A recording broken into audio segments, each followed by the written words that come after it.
నమస్తే. ప్రపంచవ్యాప్తంగా ఆందోళనకరమైన పరిస్థితులు ఉన్నాయి. పాలస్తీనా, గాజా, ఇజ్రాయెల్ ఏడాది 2 ఏళ్లుగా అక్కడ యుద్ధం కొనసాగుతున్నది. రష్యా, యుక్రెయిన్ యుద్ధం కొనసాగుతున్నది. ఇరాన్‌లో తీవ్రమైన ఆందోళన పరిస్థితులు అక్కడ ఉన్నాయి. వాస్తవానికి దాన్ని ఒక అంతర్యుద్ధంలాగా చెప్పవచ్చునేమో. అమెరికా వ్యవహార శైలి ఈ సందర్భంలో భారత్ చైనా సంబంధాలు ఎట్లా ఉండాలి?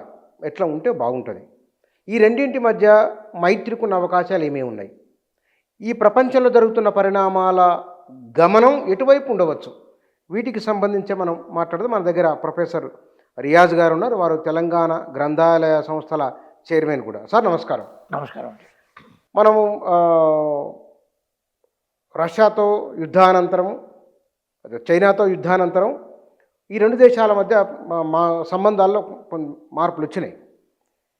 గాల్వాన్ ఘటన తర్వాత ఇరు దేశాల మధ్య మరింత తారస్థాయికి చేరుకున్నాయి. అమెరికా 2 దేశాలపైన తీవ్ర ఆంక్షలు పెడుతున్నది. ఈ సందర్భంలో అంటే మధ్యప్రాచ్యంలో జరుగుతున్న యుద్ధ వాతావరణం, ఈ నేపథ్యంలో చైనా భారత్ మధ్య సంబంధాలు బలపడేందుకున్న అవకాశాలు ఏమిటి? వాస్తవంగా ఇప్పుడు కొత్త ప్రపంచంలో ఉన్నాం మనం చాలా సందర్భాల్లో అమెరికా ఆధిపత్య ప్రపంచం అన్నాం మనం. అమెరికా ఆధిపత్య ప్రపంచాన్ని అక్షరాల ఈరోజు మనం చూస్తూ ఉన్నాం. అంటే అమెరికా ఈజ్ ఫస్ట్ అనే నినాదం ఏదైతుందో అది ఎంత భీకరమైన నినాదమో ఈరోజు మనకు క్లియర్ కనబడుతూ ఉన్నది. ఈరోజు ట్రంప్ లేటెస్ట్ స్టేట్మెంట్ ఏంటంటే, నేను శాంతికి అనుకూలంగా లేను, శాంతి మాకు అవసరం లేదు, 8 యుద్ధాలు ఆపినా నాకు నోబెల్ ప్రైజ్ లేదు అని మాట్లాడడం అనేది ఒక అంతర్జాతీయ స్థాయి నాయకుడి, అలాగే ప్రపంచాన్ని శాసిస్తున్న అమెరికా అధ్యక్షుడి స్థాయి కాదనైతే మనం భావించాలి. కాబట్టి ఈ నేపథ్యంలో శాంతి నా మతం కాదు, శాంతి నా అభిమతం కాదు, శాంతి మా జాతీయ ప్రయోజనం కాదన్నప్పుడు మరి ప్రపంచం యుద్ధం ముంగిట నెట్టివేయబడుతున్నట్టుగానే కనిపిస్తూ ఉంది. ఆ నేపథ్యంలో ఈరోజు ప్రపంచంలో అత్యంత జనాభాలో అత్యంత విస్తరణ కలిగిన భారత్ చైనాల మధ్య సంబంధం గురించి చర్చించడం అనేది అవసరం. అదే క్రమంలో బ్రిక్స్కి సంబంధించిన చర్చ చేయడం కూడా అవసరమే. వెరీ రీసెంట్గా నాటో ఏదైతుందో నాటో విచ్ఛిన్నం అయిపోయింది. దాదాపుగా నాటో ఏ ఆశయాల కోసం బయటకు వచ్చిందో ఇప్పుడు ఆ వాతావరణం లేదు. కాబట్టి రీసెంట్గా డెన్మార్క్, నువ్వు గ్రీన్లాండ్ మీద అడుగుపెట్టు, మా బుల్లెట్లు నీ కోసం వెయిట్ చేస్తున్నాయని అమెరికా హెచ్చరించిన సందర్భం కూడా మనం తీసిపారేసే అవకాశం లేదు.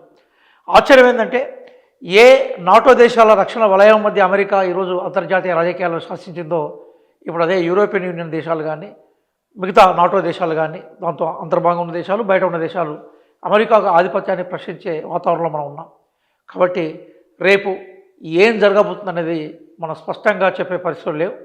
అమెరికా తన ఇష్టం ఉన్నట్టు చేయడానికి సిద్ధపడి ఉన్నది. దాన్ని ఎదుర్కోవడం కోసం ప్రపంచం అంతా ఏకం కావాల్సిన అవసరం మరొక వైపు ఏర్పడుతున్నది. కానీ ఇక్కడ ఇరాన్లో గందరగోళమైన వాతావరణం అది.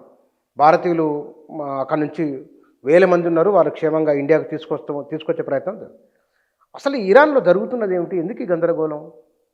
బుచ్చన్న గారు, ఇరాన్ అనేది అత్యంత ప్రాచీన నాగరికత కేంద్రం. అది ఒకప్పుడు ఇరాక్లో బాబిలోనియన్ నాగరికత వర్ధిల్లిన తర్వాత ఆ నేపథ్యంలో పర్షియన్ నాగరికత ఇరాన్ కేంద్రంగా వర్ధిల్లింది.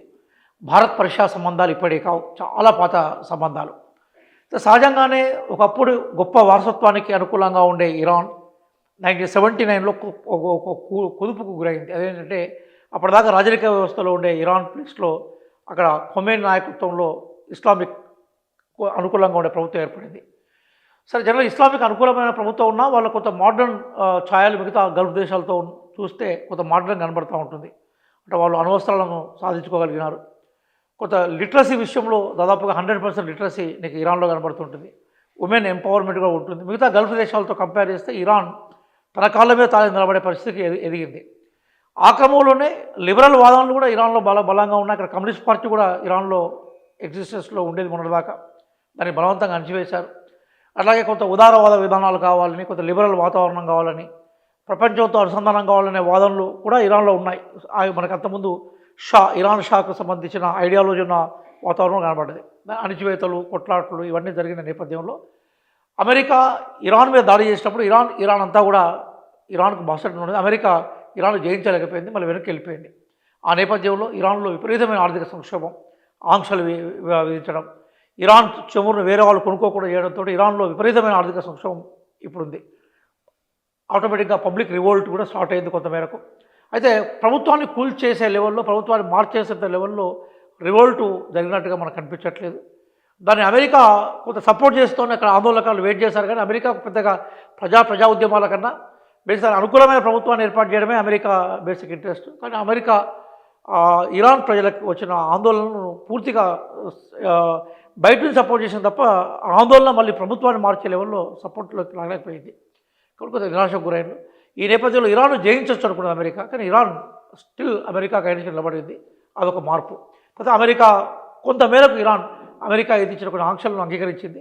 దాంతో ఇప్పుడు ఇమీడియట్గా ప్రభుత్వాలు మారడము లేదా ట్రంప్ అనుకూలమైన ప్రభుత్వం ఏర్పడే అవకాశాలు లేవు. కానీ అమెరికా ఇరాన్ ఏదో రూపంలో తన లోగా తీసుకున్న ప్రయత్నం కొనసాగుతుంది. కానీ పోటాపోటీ ర్యాలీలు అవుతున్నాయి కదా అక్కడ ప్రభుత్వానికి అనుకూలంగా వ్యతిరేకంగా.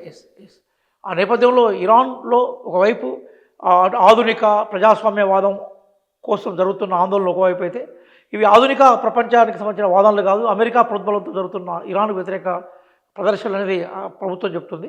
సరే, ఏదైనా కూడా ఒక్కటి బుచ్చన్న గారు, అదేంటంటే ఇరాన్లో ఆ ప్రభుత్వం ఉండాలా వేరే ప్రభుత్వం ఉండాలా అని నిర్ణయించుకునే హక్కు ఇరాన్ ప్రజలకు ఉండాలి. వేరే దేశం యొక్క జోక్యం అనేది సరైనది కాదు. అంటే అమెరికా తనకు అనుకూలమైన ప్రభుత్వం పెట్టడం కోసం ఆందోళన ఎంకరేజ్ చేయడం, లేదా ఇరాన్ ప్రభుత్వం ఏదైతుందో మిగతా దేశాలు అండ తీసుకొని అక్కడ అణచివేత చేయడం, రెండు కూడా రైట్ కాదు. ప్రజలు తమ కోరుకున్న ప్రభుత్వాన్ని ఏర్పాటు చేసుకునే స్వేచ్ఛ ఉండాలి. కానీ అమెరికా ఈరోజు అట్లా ప్రజాస్వామ్యం కోసం పోవట్లేదు.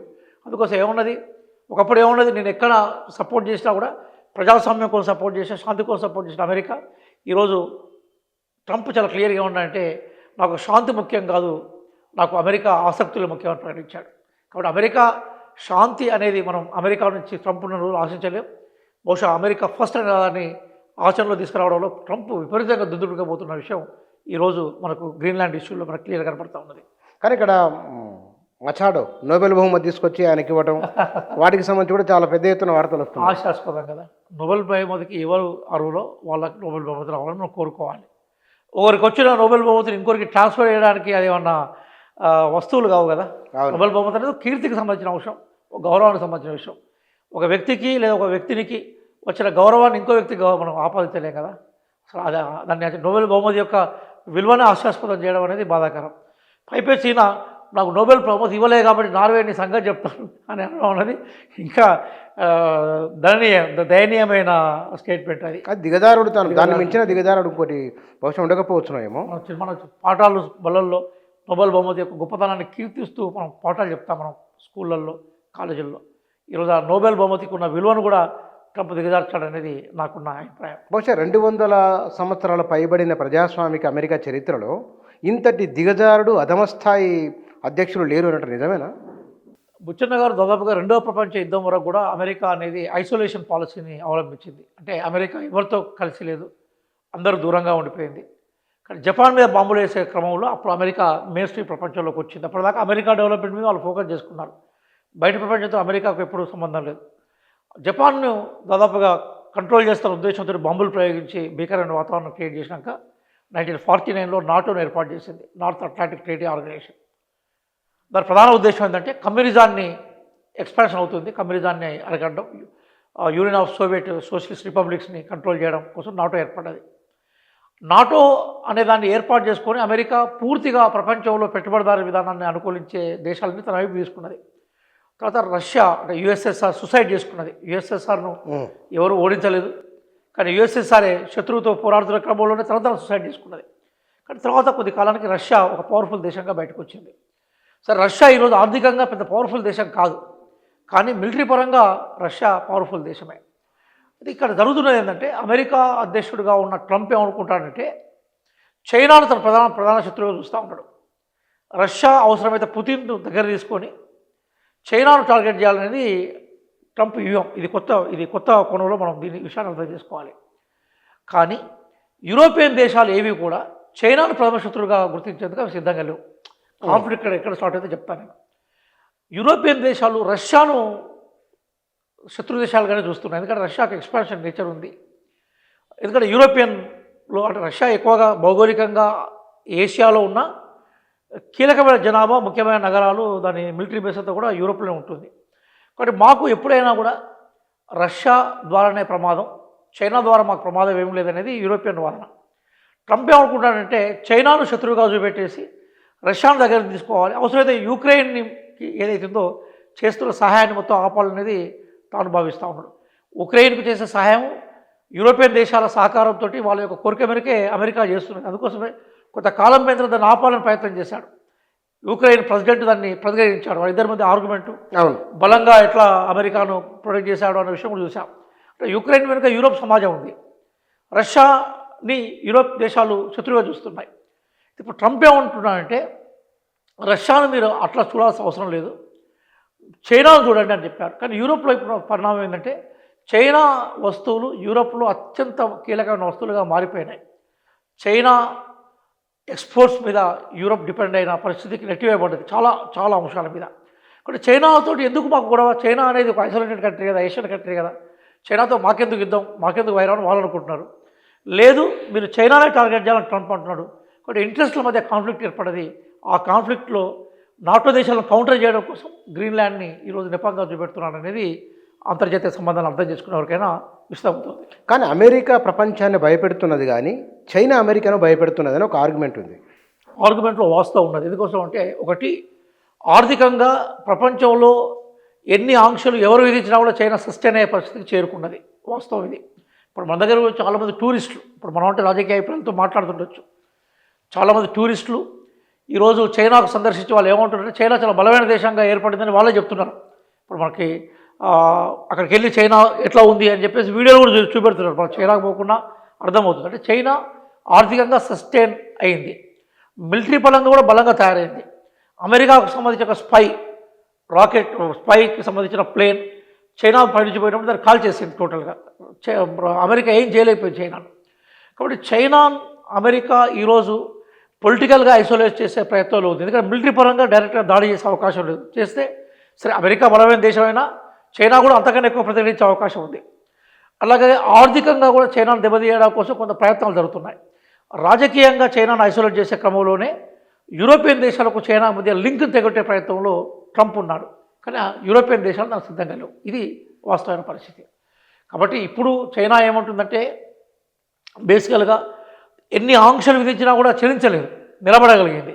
కానీ వాళ్ళు ట్రంపే తగ్గాడు చైనా విషయంలో. రష్యా విషయం లేదు. రష్యా విషయానికి వచ్చినప్పుడు ఏమైందంటే రష్యా సంపూర్ణంగా సస్టైన్ అయ్యే పరిస్థితి లేదు. ఇప్పుడు రష్యా దగ్గర నుంచి భారతదేశం లాంటి దేశాలు చమురు కొనుక్కోవడానికి కనుక ఆపివేస్తే రష్యా ఎగ్జిస్టెన్స్ అనేది ఆర్థికంగా నిలబడే అవకాశం లేదు. మిలిటరీ బలం అంత బలంగా ఉన్నా కూడా యుక్రెయిన్ ఇంకా జయించలేకపోయింది రష్యా. యుక్రెయిన్ చిన్న దేశమే రష్యా ఉందర, అయినా కూడా ప్రతిఘటించే దశలో యుక్రెయిన్ ఉంది. కాబట్టి చైనాను కనుక తగ్గించగలిగితే అమెరికా మొనోపల్కి, అంటే అమెరికా యొక్క మనం ఏమందాం దానంటే అమెరికా యొక్క విస్తరణ కానీ అమెరికా ఆసక్తులు పూర్తిగా నెరవేర్చుకోవడంలో కానీ అమెరికాకు ఎదురేది ఉండదు. ఒక చైనా టార్గెట్గానే ఈరోజు యూరోపియన్ దేశాలను భయపెట్టిస్తుంది అనేది మనం అర్థం చేసుకోవాలి. కానీ ఈ సందర్భంలో భారతదేశం పైన కూడా ట్రంప్ ఆంక్షలు విధించడం మన వాళ్ళు కొంత డిప్లొమాటిక్గా వివరిస్తున్నారు. కానీ రెండు పక్కపక్కన ఉన్న దేశాలు ఐక్యత అనివార్యము, మనం ప్రారంభంలో వేసిన ప్రశ్న, ఐక్యత అనివార్యం అనుకున్నప్పుడు ఈ ఐక్యతకు దోహం చేసే అతి కీలకమైన అంశాలు జాతీయ ఆసక్తులే. ఇప్పుడు భారతదేశానికి జాతీయ ఆసక్తి ఏంటి ప్రధానంగా అంటే మన వనరులను మనం రక్షించుకోవాలి, అంతర్జాతీయంగా మన దిగుమతులను అట్లాగే ఎగుమతులను పెంచుకోవాలి. ఇది మనకున్న అంశం. చైనాకు సంబంధించిన విషయానికి వస్తే ఏంటంటే అమెరికాను ప్రతిఘటించే క్రమంలో తనకు అంతర్జాతీయ సపోర్ట్ అవసరం. కాబట్టి ఇప్పుడు చైనా ఇమీడియట్గా భారతదేశంతో కాన్ఫ్లిక్ట్కి పోయే అవకాశాలు ఉంటాయనేది నేను అనుకోవట్లేదు. ఎందుకోసం అంటే చైనాకు భారతదేశంతో కాన్ఫ్లిక్ట్ పోవడం కన్నా అమెరికాను ఎదుర్కోవడంలో భారత్ సహకారం ఉండడం మంచిదనేది చైనా భావిస్తున్నట్టుగా ఇప్పుడు జరుగుతున్న పరిణామాలు కనబడుతున్నాయి.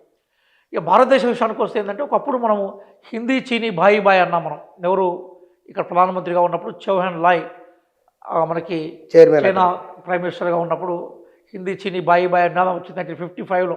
అప్పుడు రష్యాకు వ్యతిరేకంగా అమెరికాకు వ్యతిరేకంగా థర్డ్ ఫోర్స్ కోసం ప్రయత్నం చేసింది అంతర్జాతీయ రంగంలో.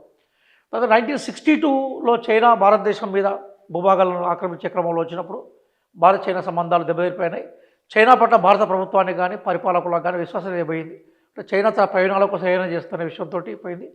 చాలా కాలం తర్వాత రాజీవ్ గాంధీ చైనా పర్యటన చేశాడు ఆయన ప్రధానమంత్రిగా ఉన్నప్పుడు. అలాగే చైనాకు సంబంధించిన అత్యున్నత నాయకత్వం భారతదేశానికి వచ్చింది. మోడీ గారు ప్రధానమంత్రి అయిన తర్వాత చెన్నైలో కూడా ఒక సమావేశం ఏర్పాటు చేశారు, మనకు తెలుసు. అయితే తర్వాత మళ్ళీ రీసెంట్గా చైనా భారత్ మధ్య కాన్ఫ్లిక్ట్స్ వచ్చాయి. అయితే ఇప్పుడు భారతదేశం బేసికల్గా చైనాతోటి సంప్రదింపులు, ఆర్ఎస్ఎస్ లాంటి సంస్థలు కూడా చైనా కమ్యూనిస్ట్ పార్టీ తోటి మాట్లాడే నేపథ్యం కూడా మనం చూస్తున్నాం. నిన్న మొన్న మీటింగ్ అయింది కదా. కాబట్టి సహజంగా రెండు పెద్ద దేశాలు పరస్పర ఎగుమతులు దిగుమతుల మీద ఆధారపడ్డ దేశాలుగా, పక్కపక్కనే దేశాలుగా, ఒకప్పుడు ప్రాచీన సమాజాల్లో ప్రాచీన నాగరికతలు పక్కపక్కనే వర్ధిన దేశాలుగా స్నేహాన్ని ఎప్పుడైనా మనం ఎంకరేజ్ చేయాలి. కానీ అదే సందర్భంలో భారతదేశానికి చైనాకి మధ్య కూడా కొన్ని సహజ సిద్ధమైన కాన్ఫ్లిక్ట్స్ ఉన్నాయి, సంఘర్షణలు ఉన్నాయి, వాటి పరిష్కరించుకునే ప్రయత్నం చేయాలి. అయితే ఒక మేరకు ఏంటంటే అమెరికా భారతదేశం మీద దుందుడుకు వైఖరి ప్రదర్శించకుండా, భారతదేశం మీద హెచ్చరికలు చేయకుండా చైనాను ఒక డిఫెన్స్గా చూపెట్టే అవకాశం భారతదేశానికి ఉంది. ఇదే అంశాన్ని అమెరికాను హెచ్చరించే అవకాశంలో భారతదేశం యొక్క స్నేహం కూడా చైనాకు ఉపయోగపడే అవకాశం ఉంటుంది. కానీ అమెరికాకి సంబంధించిన ఆధిపత్యాన్ని, అమెరికాకు సంబంధించిన బెదిరింపు ధోరణులను కొంత అడ్డుకట్ట వేయడం కోసము, లేదా కొంత దాన్ని మనము బేసికల్గా దాన్ని కొంత మేరకు ఆపడం మేరకు రెండు దేశాల మధ్య స్నేహం అనేది ఇరు దేశాలకు ఉపయోగపడుతుంది అనేది అంతర్జాతీయ అంశాల నిపుణులుగా మనం చెప్పే అవకాశం మనకి. కానీ ఒకవైపున ఇప్పుడు భారత్ అమెరికా రెండింటి మధ్య మంచి సంబంధాలు ఉన్నాయి. ఇందిరాగాంధీ ఆనాడున్న అమెరికా ప్రెసిడెంట్ వారికి తీవ్ర నిరసన వ్యక్తం చేసి వచ్చినప్పటికీ ఆ సంబంధాలు కొనసాగుతూనే వచ్చినాయి. ధిక్కరించినట్లు లెక్కనే అమెరికా. చైనా పాకిస్తాన్కు అండదండగా ఉంటుంది. అక్కడ నుంచి టెర్రరిజాన్ని ప్రోత్సహించి ఇండియాని డిస్టర్బ్ చేయాలనుకుంటున్నది, మన కళ్ళ ముందు కనబడుతున్నది. ఆ తర్వాత వాళ్ళు రోడ్డు నిర్మాణం, రైల్వే నిర్మాణం చేస్తున్నది. ఆమె పాకిస్తాన్లో పోర్టులు కడుతున్నది. అంటే ఇండియాని డిస్టర్బ్ చేసే ప్రయత్నం కూడా చేస్తున్నది కదా. ఈ సందర్భంలో మైత్రి సాధ్యమవుతుందా? బుచ్చన్న గారు ఒక మంచి చర్చకు అవకాశం ఇచ్చారు. అది ఏంటంటే అమెరికా భారతదేశాన్ని సంపూర్ణంగా నమ్మిన స్నేహితుడు కాదు, అదే స్నేహితురాలు కాదు. ఎందుకోసం అంటే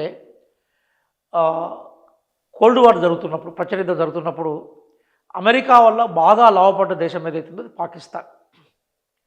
పాకిస్తాన్ని చాలా సందర్భాల్లో వీటో ద్వారా అమెరికా రక్షించింది. కాబట్టి రష్యా ఇండియాల మధ్య సహజ సిద్ధమైన స్నేహం అప్పుడు ఏర్పడింది.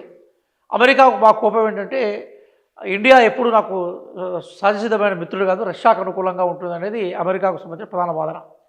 అయితే ఎప్పుడైతే యుఎస్ఎస్ఆర్ కొలాప్స్ అయిపోయిందో, తర్వాత దాదాపుగా అమెరికా ఆధిపత్యం బాగా పెరిగిపోయిందో, మనం గ్లోబలైజేషన్ ఫినామినాలో కొంత అమెరికాకు దగ్గరైనమాట వాస్తవమే. పివి నరసింహారావు గారు ప్రధానమంత్రిగా ఉన్నప్పుడు, దాని తర్వాత మన్మోహన్ సింగ్ గారు ప్రధానమంత్రిగా ఉన్నప్పుడు కూడా అమెరికాతో మనం ఏం కాన్ఫ్లిక్ట్ని పెద్దగా కోరుకోలేదు. అమెరికాతో గతంతో పోలిసినప్పుడు కొంత స్నేహ సంబంధాలు వచ్చిన మాట వాస్తవమే. కానీ అదే సందర్భంలో అమెరికా ఎప్పుడైనా పాకిస్తాన్ తోటి తన స్నేహాన్ని వదులుకోలేదు. అది కూడా మనం గుర్తుపెట్టుకోవాలి. పాకిస్తాన్ పూర్తిగా నమ్మదగ్గ మిత్రుడిగా అమెరికా చూస్తూ ఉన్నది. భారత్ను అమెరికా ఎప్పుడు అట్లా చూడలేదు. కాబట్టి అనేక సందర్భాల్లో భారతదేశానికి సంబంధించిన అంశాల్లో నష్టం చేసింది కూడా బేసికల్గా అమెరికా అనే విషయం గుర్తుపెట్టుకోవాలి. మోడీ గారు ప్రధానమంత్రి అయిన తర్వాత అమెరికాతోటి ఎక్కువ సంబంధాల కోసం విపరీతంగా ప్రయత్నం చేశాడు. అది ఎంత దూరం పోయిందంటే అబ్కీ బార్ ట్రంప్ సర్కార్ లెవెల్ దాకా తీసుకుపోయినారు. మన దగ్గర కూడా ట్రంప్కు విపరీతంగా గుజరాత్ తీసుకొచ్చి పెద్ద ఎత్తున ప్రదర్శన చేసే ప్రయత్నం చేశారు. కానీ ట్రంప్ ఆ స్నేహాన్ని నిలబెట్టుకునే ప్రయత్నం చేయలేదు. ఎందుకోసం అంటే ట్రంప్కు అమెరికన్ ఇంట్రెస్ట్లే ఫస్ట్ అనేది అతని ఫస్ట్ స్లోగన్. కాబట్టి భారతదేశం నాతో స్నేహంగా ఉండడం వల్ల వచ్చే లాభాల కన్నా నాకు మిగతా దేశాలతోటి కూడా అంతకన్నా ఎక్కువ లాభాలు ఉన్నప్పుడు భారతదేశాన్ని వదిలిపెట్టేటానికి కూడా సిద్ధంగా ఉన్న విషయాన్ని ప్రకటించాడు. అది రెండు సందర్భాల్లో జరిగింది. ఒకటి ఇరాన్లో చౌబహార్ దగ్గర మనము ప్రధానంగా పెట్రోల్కి సంబంధించిన శుద్ధి కర్మాగారం ఏర్పాటు చేసి మనం పెట్రోల్ తీసుకొచ్చుకుందాం అనుకున్నాం. దాన్ని ట్రంప్ వ్యతిరేకించాడు.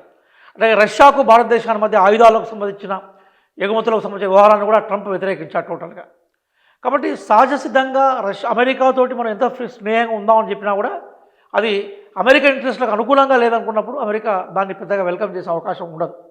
కాబట్టి మనం అనుకున్న ఇండియన్ ఫారిన్ పాలసీకి అమెరికన్ అనుకూలమైన ఫారిన్ పాలసీ ఏదైతుందో అది సెట్ అవుతూ రాలేదు. మనం అనుకున్నంత పాజిటివ్గా మనకు రిజల్ట్ ఇవ్వలేదు. కాబట్టి ఇప్పుడు ఈరోజు ఏమైపోయిందంటే గత 10 ఏళ్ళ నుంచి అమెరికాకు అనుకూలమైన విధానాలు తీసుకుంది భారత ప్రభుత్వం. కానీ దానివల్ల నీకు వచ్చే ప్రయోజనాల కన్నా మిగతా దేశాలతో వచ్చే స్నేహాలలో మనం దెబ్బతినిపోయినాం. ఉదాహరణకి రష్యాతో స్నేహ సంబంధాల మీద ప్రభావం పడేది అమెరికా స్నేహం. ఇరాన్ లాంటి సాంప్రదాయ దేశాలతో మనకున్న స్నేహ సంబంధాలు దెబ్బతినిపోయినాయి. అలాగే కొన్ని అంతర్జాతీయ ప్రమాణాల్లో భారతదేశానికి ఉండే హీరో వర్షిప్, భారతదేశంలో గౌరవం ఏదైతుందో అది ఆగిపోయింది. కాబట్టి ఇట్లాంటి ప్రత్యేకమైన నేపథ్యంలో అమెరికా లేకుండా కూడా మనం నిలబడగలగాలనే ఒక తపన బయటకు వచ్చింది. నిజానికి బ్రిక్స్ ఏర్పాటులో భారత్ రోల్ ఎక్కువ, కానీ బ్రిక్స్ సస్టైనబిలిటీ చేయడంలో భారత్ ఆ తర్వాత కాలంలో నిలబడలేకపోయింది. ఎందుకోసం అంటే అమెరికాతోటి ఎందుకు ప్రత్యక్షంగా అమెరికా కోపానికి కాన్ఫ్లిక్ట్ ఎందుకని అంటున్నారు. అనుకున్నాం, కానీ ఆచరణలో అమెరికా నీ పట్ల అంత నిజాయితీగా వ్యవహరించలేదు. కానీ ఇప్పుడు జరిగిన సందర్భం ఏంటంటే భారత్ వ్యూహాత్మకంగా మౌనంగా ఉందనేది జనరల్ మోడీ గారిని ఎక్కువగా అభిమానించే వాళ్ళు చెప్తున్న అంశం. కానీ కొన్ని సందర్భాల్లో ఏమైందంటే నువ్వు నిలబడాల్సిన చోట నిలబడినప్పుడు, మాట్లాడాల్సిన చోట మాట్లాడినప్పుడు నువ్వు కూడా ఒంటరి అయ్యే అవకాశం ఉంటుంది. ఇప్పుడు అమెరికా నేనేమి మిత్రులు చూడట్లేదు, నీ ఆంక్షలు పెట్టేది సిద్ధంగా ఉంది, రష్యా నుంచి క్రూడ్ ఆయిల్ వద్దంటున్నది. మరి అట్లాంటి సందర్భంలో ఇరాన్ నుంచి వద్దన్నది, రష్యా నుంచి వద్దన్నప్పుడు మరి క్రూడ్ ఆయిల్కి నీకు ఆల్టర్నేట్ ఏదైనా కూడా చూసుకోవాలి కదా. కాబట్టి ఈ నేపథ్యంలో ఇండియా సంపూర్ణంగా అమెరికాను ఆహ్వానించాల్సిన అవసరం ఏమీ లేదు. మన జాతీయ ప్రయోజనాల కోసం అవసరమైన దగ్గర అమెరికా వ్యతిరేక విధానాలను కూడా బహిరంగ ప్రకటించడంలో ఇండియాకు మేలే అయితే తప్ప నష్టం జరగదనేది మేము భావిస్తున్నాం. కానీ ప్రపంచ పరిణామాలు చూస్తే మనం 2023, 24, 25, 26 ఒక అశాంతి నెలకొన్నది ప్రపంచంలో. దేశాల ఆర్థిక వ్యవస్థలు అతలాకుతలం అవుతున్నాయి. ఇవి ఎక్కడో ఒక పాయింట్ దగ్గర ఆగవచ్చును. ఆగితే ఎట్లా ఆగవచ్చు? అంటే అది ఇప్పుడు ట్రంప్ ఏమనుకున్నాడంటే ఈ ఆపే శక్తి నాకే ఉండదు అనుకుంటున్నాడు. ఈ మొత్తం ప్రపంచాన్ని నిర్దేశించే శక్తి నాకే ఉంది కాబట్టి ప్రపంచం నాకు సరెండర్ అయితే ఈ కాన్ఫ్లిక్ట్స్ అన్ని పోతాయి, శాంతి వస్తుంది అనుకుంటున్నాడు. కాబట్టి నేనే శాంతి దూతని ప్రకటించుకున్నాడు, నాకే నోబెల్ ప్రైజ్ వాళ్ళని ప్రకటించుకుంటున్నాడు. కానీ ఈరోజు అమెరికా పవర్ఫుల్గా యుద్ధాన్ని ప్రపంచం మీద రుద్దలేదు, శాంతిలో ప్రపంచం మీద రుద్దలేదు. ఎందుకంటే ప్రపంచంలో ప్రతి దేశానికి సార్వభౌమాధికారం ఉంటుంది. ఈరోజు నీ ప్రయోజనాలే ప్రపంచ ప్రయోజనాలుగా, నువ్వు ప్రవచించే శాంతే ప్రపంచ శాంతిగా నువ్వు మాట్లాడినప్పుడు నీ వ్యతిరేకత కూడా ప్రపంచ దేశాలు తీసుకునే ప్రయత్నం చేస్తాయి. కాబట్టి ఈరోజు ఏమైంది, ఈరోజు చైనాతో సంబంధాలు వద్దు అని యూరోప్ అంటే యూరోప్ ఊరుకోలే కదా, మేము సంబంధాలు తీసుకుంటాం. ఒక గ్రీన్లాండ్ నాదే అని ప్రకటిస్తే గ్రీన్లాండ్లో నువ్వు ఏరోప్లేన్ దిగిన వెంటనే తూటాలు మీదకి వస్తాయని చెప్పేసి 50 మంది సైనికులు కూడా షాంపిల్గా నాటోకు సంబంధించిన దేశాలు అక్కడ పంపాయి కదా. నాటో నాకు అవసరం లేదనుకున్నప్పుడు నీకు అవసరం లేకుంటే మాకు అవసరం ఉందని చెప్పేసి యూరోపియన్ యూనియన్ దేశాలు కంటిన్యూ అవుతున్నాయి కదా. కాబట్టి మన దాకా సోషలిజాన్ని ఆపాలని, లేదా కమ్యూనిస్టు విస్తరణ ఆపాలని, లేదా అమెరికా ప్రయోజనాలే ప్రపంచ ప్రయోజనాలని చెప్పిన నీకు ఈరోజు ప్రపంచం యొక్క సపోర్ట్ లేదు కదా. నువ్వు బలమైన దేశమే కావచ్చు, కానీ ఓపెన్గా అమెరికాను సపోర్ట్ చేస్తాం అని బయటకు వచ్చిన దేశాల పేరు చెప్పండి. ఇప్పుడు ఒక్క దేశం లేదు కదా. ఫ్రాన్స్ నిన్న హెచ్చరించింది, ఇంగ్లాండ్ హ్యాపీగా లేదు అమెరికాతోటి, తర్వాత మిగతా స్కాండినేవియన్ ఐలాండ్స్ అంటే నార్వే, డెన్మార్క్, ఫిన్లాండ్, స్వీడన్ ఇవన్నీ హ్యాపీగా లేవు. ఇక ఏషియా విషయానికి వచ్చినప్పుడు ఏమైపోయిందంటే చైనా అమెరికాకు సంబంధించిన అనేక లిమిటేషన్స్ పెట్టింది. భారతదేశం లాంటి విస్తరణలో కానీ జనాభాలో కానీ బలంగా ఉన్న దేశం మౌనంగా ఉండిపోయింది. కాబట్టి ఈరోజు అమెరికా అనుకున్నట్టుగా ప్రపంచ దేశాల సపోర్ట్ అమెరికా పెద్దగా వచ్చింది ఏమీ లేదు. కానీ అమెరికా నాకు ప్రపంచ దేశాల సపోర్ట్తో అవసరం లేదు, నేను కోరుకున్న విధంగా ప్రపంచ శాసిస్తాను కోరుకోవడంలోనే ఒక నాగరికత వ్యతిరేక విలువలు, నాగరికతని ధ్వంసం చేసే అంశము, యుద్ధాన్ని ప్రేమించే తత్వం ట్రంప్ మనస్తత్వం ద్వారా కనబడతా ఉంది మనకు. కానీ అమెరికా ఫస్ట్ అనే ట్రంప్ అంటున్నారు అమెరికాలో 50% పైబడి ఆయన చర్యలు నిరసిస్తున్నారట. రీసెంట్గా ఒక సర్వే వచ్చింది. అంటే మనం దాని మీద అంటే జనరల్గా ఒకప్పుడు అమెరికా వియత్నాం మీద దాడి చేసినప్పుడు, ఇరాన్ మీద దాడి చేసినప్పుడు, కువైట్ సందర్భంలో అమెరికన్స్ వేలాదిగా బయటకు వచ్చి అమెరికా వ్యతిరేకంగా మాట్లాడినారు, యుద్ధాన్ని నిరసిస్తూ. కానీ ఇప్పుడున్న దాంట్లో పెద్దగా ట్రంప్ను ఛాలెంజ్ చేస్తూ వచ్చిన ప్రదర్శనలు గతంతో పోలిస్తే తక్కువగా కనబడతా ఉన్నాయి. జనరల్గా అమెరికాలో కూడా ఇంతకుముందు మనం మాట్లాడుకున్నట్టుగా అంతకుముందు మనం మాట్లాడుకున్నాం, అమెరికాలో కూడా అశాంతి ఉంది, నిరుద్యోగం ఉంది. ఈరోజు రైటిస్ట్ ఫోర్స్ అన్ని ప్రపంచంలో ఏం చెప్తుంటాయంటే ఇక్కడ మనం వెనుకబడిపోవడానికి కారణము ఈ సమూహాలు ఆ సమూహాల వల్లనే మనం వెనుకబడిపోయినాం, వలసవాదం వల్లనే అమెరికా ఈరోజు నిరుద్యోగ సమస్యను బాగా పెంచుకుందనే నాదా మీదే ట్రంప్ అధికారంలోకి వచ్చాడు. కాబట్టి ఈరోజు వాళ్ళు ఏమనుకుంటున్నారు, ట్రంప్ యొక్క దుందుడుకు వాదం అమెరికాను బతికిస్తుంది, అవకాశాలు పెంచుతాయని అనుకునే జనాభా కూడా అమెరికాలో ఉంది. ఇక్కడ గతంతో పోలిస్తే ట్రంప్ ఎక్కువ మెజార్టీతో పవర్లోకి వచ్చే విషయాన్ని కూడా విస్మరించదు మనం. జనరల్గా అమెరికా యొక్క దుందుడుకు వైఖరిని, ట్రంప్ యొక్క యుద్ధోన్మాదాన్ని నిరసించే కోణంలో అమెరికా ప్రజల పాత్ర కీలకంగా ఉంటుంది. ప్రజలందరూ రోడ్ల మీదకి వచ్చి అమెరికా విధానాలు ఇట్లా ఉండకూడదు, అమెరికా శాంతికి క్షీణంగా ఉండాలని కోరుకున్నప్పుడు ట్రంప్ కూడా ఏం చేసే అవకాశం ఉండదు. అక్కడ కూడా బ్యాలెన్స్ ఆఫ్ పవర్స్ ఉంటాయి, ఎగ్జిక్యూటివ్, జ్యుడిషియరీ, లెజిస్లేటివ్ మధ్య. కానీ అమెరికా ప్రజల సపోర్టు ట్రంప్గా ఉన్నట్టు కనబడతా ఉంది. సరే వ్యతిరేకత ఉంటుంది, డెమోక్రటిక్ కంట్రీ కాబట్టి, కానీ మనం ఊహించిన లెవెల్లో ట్రంప్ను వ్యతిరేకిస్తూ అమెరికా ప్రజల నిరసనలు అయితే కనిపించాయి. ఇంకా ప్రపంచవ్యాప్తంగా పరిణామాలు అట్లే ఉన్నాయి కదా. బయటకు వచ్చి నిరసన చెప్పడం అనేది ఇప్పుడు ఆస్ట్రేలియాలో, ఫ్రాన్స్లో, జర్మనీలో ప్రపంచీకరణను ఎంకరేజ్ చేసిన దేశాలన్నీ కూడా ఇవాళ దానికి తిరోగమనం, అది వద్దని చెప్తూనే బహుశా. ఇక్కడ ఐక్యరాజ్య సమితి ఉన్నది. ఎన్ని యుద్ధాలు జరుగుతున్నా ఆంటోనియో గుటెరస్ ఆవేదన వ్యక్తం చేస్తున్నారు, ప్రపంచ శాంతి కావాలని ఆయన మాట్లాడుతున్నారు తప్ప అది దాని పాత్ర ఏమిటో ఇప్పుడు ఏం అర్థం కావట్లేదు. ఎందుకు ఇట్లా అయిపోయింది? ఇప్పుడు ఇక్కడ బుచ్చన గారు ఏమైందంటే, ఇప్పుడు నాటో ఉందనుకుందాం మనం. నాటోకి సంబంధించిన బడ్జెట్లో దాదాపుగా 66% బడ్జెట్ అమెరికా సంయుక్త రాష్ట్రాలు సమకూరుస్తున్నాయి. ఈవెన్ ఇప్పుడు మనం అనుకున్నట్టుగా యునైటెడ్ నేషన్స్ ఆర్గనైజేషన్ యుఎన్ఓకి సంబంధించిన బడ్జెట్ అంతా కూడా అమెరికా దగ్గర నుంచి వస్తుంది. అమెరికా ఎప్పుడైతే డబ్బుల పంపింగ్ ఆపేసిందో అది నిర్వీర్యం అయిపోయింది. ఈరోజు మనకి యుఎన్ఓ లాంటి సంస్థలు ప్రపంచ శాంతి కోసం పనిచేసే లెవెల్లో లేవు, అభిప్రాయం వ్యక్తం చేయడం వరకు పరిమితం అయిపోయినాయి. అంటే దానికి ప్రధానమైన కారణం ఏంటంటే, ఆ సంస్థల ఏర్పాటు దగ్గర నుంచి ఆ సంస్థల నిర్వహణ వరకు కూడా అమెరికా ఆధిపత్యంలో కొనసాగుతూ ఉన్నాయి. కాబట్టి ఆ సంస్థల నుంచి ఇంతకన్నా ఎక్కువగా ఆశించే అవకాశం లేదు. కానీ అప్పుడు అమెరికా రష్యా బలంగా రెండు ఉన్నప్పుడు, బైపోలార్ సిస్టమ్గా ఉన్నప్పుడు యుఎన్ఓను మరింత బలోపేతంగా తయారు చేసుకునే అవకాశం మిగతా ప్రపంచానికి ఉండేది. కానీ మిగతా ప్రపంచం తన రోల్ ప్లే చేయలేకపోయింది. చాలా సందర్భాల్లో అమెరికా అనేక సందర్భాల్లో తన ప్రయోజనాల కోసం పనిచేసినప్పుడు కూడా మిగతా ప్రపంచ దేశాల నుంచి పెద్దగా ప్రతిఘటన జరగలేదు. అది అమెరికాకు లైసెన్స్గా మారిపోయింది. ఇప్పటికైనా కూడా అంతర్జాతీయ సమాజంలో శాంతిని వర్ధిల్లింపజేసే ఒక ఆర్గనైజేషన్ అయితే డెఫినెట్గా అవసరం అనే విషయాన్ని మనం గుర్తుపెట్టుకోవాలి. అంటే ఇప్పుడున్నదాన్ని ఇప్పుడు ఇవాళ చైనా, రష్యా ఈ రెండు అమెరికాతో ఇబ్బంది ఎదుర్కొన్నాయి. భారత్కు వీటో రాకుండా చేయడంలో చైనా పాత్ర ఇప్పటికీ ఉన్నది. ఈ రెండు దేశాలు ఐక్యరాజ్యసమితిలో కీలకంగా ఉండి ఈ రెండు దేశాలు కూడా ఎందుకేమనట్లేదు. ఇవాళ నాటో దేశాలు కూడా అమెరికాతో ఇబ్బంది పడుతున్నాయి. అందులో ఉన్న వీటో కలిగిన దేశాలు అమెరికా మినహాయిస్తే మిగతా వాళ్ళంతా అమెరికా బాధితులే కదా. వీళ్ళు ఎందుకు మాట్లాడట్లేదు? మీరు కీలకమైన విషయాన్ని అంతర్జాతీయ సంబంధాలు చూడాలి. ఏంటంటే ఇవన్నీ ఇప్పుడు అమెరికా బాధిత దేశాలుగానే మారిపోయినాయి. రష్యా కానీ, చైనా కానీ, ఈవెన్ భారతదేశం కానీ. కానీ ఈ దేశాల మధ్య కూడా అంతర్గత సమస్యలు ఉన్నాయి. ఒక దేశం మరొక దేశంతో పరిష్కరించకూడని సమస్యలు ఉన్నాయి. అట్లాగే అమెరికా తర్వాత ఎవరు, లేదా అమెరికా ఢీకొట్టే ప్రపంచ నాయకులు ఎవరు అనే దాని మీద సందిగ్ధం ఉంది. మరి బాగా అమెరికాను ఎదుర్కొనే దేశాలకు నాయకత్వం వహించింది యుఎస్ఎస్ఆర్. అవును. తర్వాత రష్యా కొంతమేరకు బయటకు వచ్చింది. ఈరోజు చైనా ఏమనుకుంటుందంటే, అమెరికాను నేను మాత్రమే నిరోధించగలుగుతాను కాబట్టి నా నాయకత్వాన్ని ప్రపంచం అంగీకరించాలనుకుంటుంది. కానీ చైనా నాయకత్వాన్ని 100%గా అంగీకరించే అవకాశం భారతదేశం లాంటి దేశాలకు ఉండదు. కాబట్టి కొన్ని కాన్ఫ్లిక్ట్స్ ఉన్నాయి. తర్వాత ఈ నేపథ్యంలో ప్రపంచ దేశాల్లో ఏ దేశం కూడా అమెరికాకు వ్యతిరేకంగా సింగిల్గా లీడర్షిప్ చేసే అవకాశం లేదు. కాబట్టి అన్ని దేశాలు కలిస్తేనే అమెరికాకు సంబంధించిన విస్తరణవాదాన్ని కొంత మేరకు అరికట్టే అవకాశం ఉంటుంది. కాబట్టి ఇవన్నీ కూడా అమెరికాకు వ్యతిరేకంగా అంతర్జాతీయ సమాజాన్ని నిలబెట్టే క్రమంలో నాయకత్వ సమస్యలతో కొట్టుకుంటున్నాయి. వీళ్ళ మధ్య కూడా అంతర్గతంగా కొన్ని సమస్యలు ఉన్నాయి.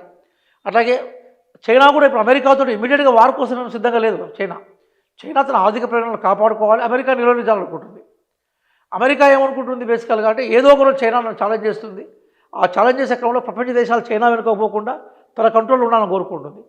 రష్యా ఏమనుకుంటుంది, తన మేరకు తను సస్టైన్గా ఉంటే సరిపోతుంది, అట్లాగే తన ఆర్థిక ప్రయోజనాలకు విఘాతం కలగద్దని కోరుకుంటుంది. కొంచెం రకరకాల జాతీయ ప్రయోజనాల చుట్టూ ప్రపంచం తిరుగుతూ ఉన్నప్పుడు యుద్ధం ద్వారా లేదా నా ఆధిపత్యం ద్వారా మాత్రమే ప్రపంచం అంతా నా వెనక వస్తుందని భయపెట్టించి నా వెనక పెట్టుకోవాలని చెప్తారు. ట్రంప్ వాదాన్ని నిలవరించే క్రమంలో ఆ దేశాల మధ్య ఐక్యత కనబడుతుంది. కానీ సంపూర్ణంగా అవన్నీ ఒకటే అయి అమెరికాను ఎదుర్కొనే పరిస్థితి మాత్రం ఇంకా ప్రపంచంలో నెలకొనలేదు. బహుశా నెలకొనే అవకాశం మాత్రం భవిష్యత్తులో కనిపిస్తుంది. ఉంది, అవకాశం ఉంది. కానీ రెండు ఆర్థిక నమూనా సిద్ధాంతాలు, ఒకటి కమ్యూనిజానికి సంబంధించి, రెండు క్యాపిటలిజం బహుశా మరి అది ప్రపంచీకరణతో అత్యున్నత దశకు చేరుకొని అది మళ్ళీ తిరోగమనంలో ఉన్నదా అని ఒక చర్చ ప్రపంచవ్యాప్తంగా ఉంది. కమ్యూనిస్టు చైనా అనుకున్నాము, రష్యా అనుకున్నాము, అక్కడ వేరే రంగుతో ఉన్న క్యాపిటలిజమే ఉన్నది. ఒకప్పుడున్న భిన్న ధ్రువం, రెండు ధృవాలుగా ఉన్న ప్రపంచము ఇవాళ బహుళ ధ్రువం లేదా బహుళ ధ్రువంలో ఉన్న ఏకధ్రువం అనవచ్చున. బుచ్చన్న గారు లెనిన్ ఏమంటారంటే, ఒక సందర్భంలో పెట్టుబడిదారీ విధానం యొక్క అత్యున్నతమైన రూపమే సామ్రాజ్యవాదం అంటాడు ఆయన. కమ్యూనిస్ట్ పరిభాషలో చెప్తాడు. కానీ సామ్రాజ్యవాదం కమ్యూనిస్టులు భావించిన రీతిలో ఈరోజు మొత్తం సమాజాన్ని మా తీసుకొని పోవట్లేదు. ఎందుకోసం అంటే సామ్రాజ్యవాదం అంటే ఏంటంటే మొత్తం గుత్తాధిపత్యం అంతా ఒకరి చేతిలోకి రావడం.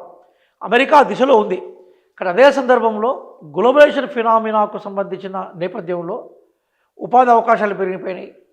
అట్లాగే పెట్టుబడిదారుల విస్తరణ పెరిగిపోయింది. పెట్టుబడిదారీ విధానం యొక్క విస్తరణ పెరిగిపోయింది. సమాజంలో అన్ని సమాజాల్లో ఉండే ఒక కొత్త సెక్షన్, ఎలైట్ సెక్షన్ బయటకు వచ్చింది. ప్రతి సమాజంలో ధనవంతులు తమకు రావాల్సిన ప్రయోజనాలను ప్రపంచంలో తీసుకుంటున్నాయి. కాబట్టి కమ్యూనిస్ట్ పార్టీ సామ్రాజ్యవాదం మీద ఎన్ని విమర్శలు చేసినా, ఎంత తిప్పికొట్టినా కూడా సామ్రాజ్యవాదం లేదా పెట్టుబడిదారు విధానం తనంతట తన సస్టైన్ అయ్యే పరిస్థితిలో ఉంది. అందుకోసం ప్రపంచంలో మనం అనుకున్న పెద్ద పెద్ద పెట్టుబడిదారు దేశాల్లో ఎక్కడ విప్లవాలు వచ్చిన ఛాయలు కనిపించట్లేదు.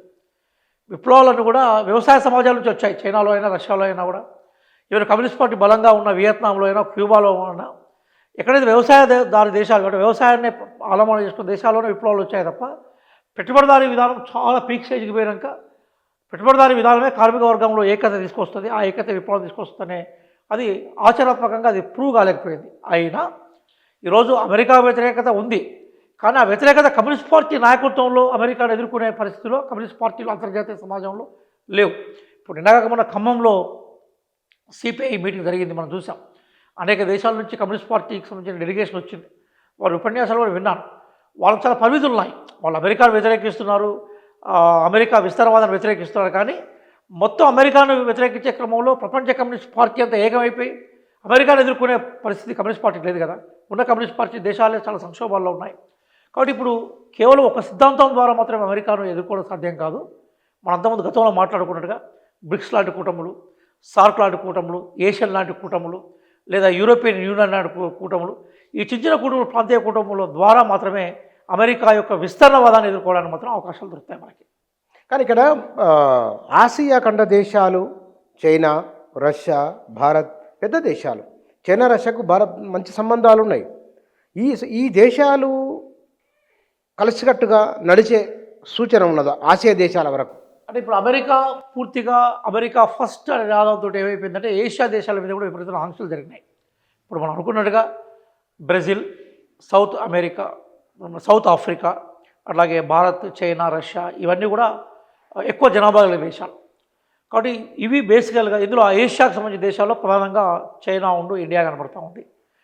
ఒకవేళ రాజకీయ ప్రయోజనాలలో, రాజకీయ ఆశయాల్లో తేడాలున్నా, సరిహద్దు విషయాలకు సంబంధించిన కొన్ని కాన్ఫ్లిక్ట్స్ ఉన్నా కూడా ఎకనామిక్ ఇష్యూస్ విషయానికి వచ్చినప్పుడు, ఎగుమతుల దిగుమతుల విషయానికి వచ్చినప్పుడు చైనా, భారత్ మధ్య కొంత స్నేహం పెరిగితే అమెరికాకు సంబంధించిన ఇన్ఫ్లుయెన్స్ను ఏషియాలో అరిగట్టే అవకాశం ఉంది. ఎందుకుందంటే ఈరోజు మధ్యప్రాచ్యం ఉంది.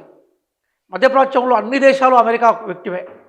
ఈరోజు ఇరాన్ అయినా, ఇరాక్ అయినా, కువైట్ అయినా, యుఏఈ అయినా ఇవన్నీ అమెరికాతో స్నేహాన్ని కొన్ని దేశాల బయట కనిపించడం చేసినా ఇంటర్నల్గా అమెరికా యొక్క ఆధిపత్యాన్ని వాళ్ళు ఒపెక్ లాంటి కంట్రీస్ను, ఆయిల్ అండ్ పెట్రోలియం ఎక్స్పోర్ట్ కంట్రీస్ను కూడా అమెరికా దానికి ఉన్న లెజిటిమసీని తీసేసింది. వాళ్ళు కూడా బలవంతంగా అమెరికా యొక్క ఆధిపత్యాన్ని బలవంతంగా భరిస్తున్నారు. మధ్యప్రాచ్యం. ఇక సౌత్ ఏషియా విషయానికి వస్తే ఈరోజు సౌత్ ఏషియాలో బలంగా దేశాలుగా ఉన్న భారత్, పాకిస్తాన్ విషయానికి వస్తే పాకిస్తాన్ ఈరోజు విపరీతంగా సంక్షోభంలో ఉన్నది. ఆర్థిక సంక్షోభం భయంకరంగా ఉంది. పాకిస్తాన్ ఈరోజు తన ఆర్థిక సంక్షోభాన్ని అమెరికా సహాయంతో నడిపించుకునే పరిస్థితిలోకి నెట్టివేయబడ్డది. ఇక మిగిలిన దేశాల్లో జపాన్ వస్తే జపాన్ ఎప్పుడైనా కూడా ఐసోలేషన్, ప్రపంచంలో శాంతి, సెకండ్ వరల్డ్ వార్ తర్వాత ఎప్పుడు కూడా అది కాన్ఫ్లిక్ట్లోకి వచ్చే సందర్భాలు లేవు. ఇక మిగిలిన బలమైన దేశాలు ఏందో మనకు చైనా, భారత్ వీళ్ళ మధ్య కొంత స్నేహం పెంపొందిస్తే ఏమైందంటే సహజంగానే మొత్తం ఏషియా ఖండం అనేది అమెరికా యొక్క బెదిరింపులకు భయపడకుండా నిలబడే అవకాశం అయితే ఉంటుంది. కనీసం ఖండం అయిపోయినా ఆ దిశగా భారత నాయకత్వం ఆలోచించాలి, చైనా నాయకత్వం ఆలోచించాలి. ఎందుకోసం ఈరోజు ప్రపంచానికి పెనుముప్పుగా అమెరికా మారిపోయింది. యుద్ధ పిలుపుకు కేర్ ఆఫ్ అడ్రస్గా యునైటెడ్ స్టేట్స్ ఆఫ్ అమెరికా మారిపోయింది.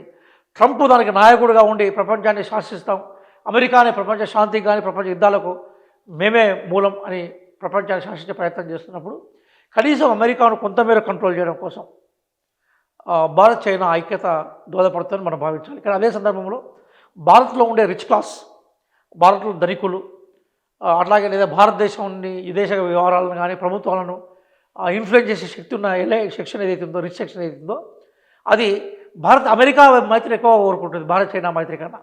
కానీ విశాలమైన భారత ప్రయోజనాల కోసం, దీర్ఘకాలిక ప్రయోజనాల కోసం మనం మాత్రం బేసికల్గా అమెరికాతో మనం లిమిటెడ్ రిలేషన్స్ పెట్టుకోవడమే మనకు బాగుంటుంది. అమెరికాతో రిలేషన్స్ లిమిటెడ్ చేస్తూ మిగతా ప్రపంచంతో మన సంబంధాలను పెంచుకునే క్రమాన్ని తీసుకుంటే భారత్ మా విదేశాంగ విధానానికి బాగా ఉంటుందనేది మన అభిప్రాయం రాలి. Thank you sir. ప్రస్తుతం ప్రపంచవ్యాప్తంగా జరుగుతున్న పరిణామాలు వాటి ప్రభావాలకు సంబంధించి వారి విశ్లేషణ ఇది. Thank you.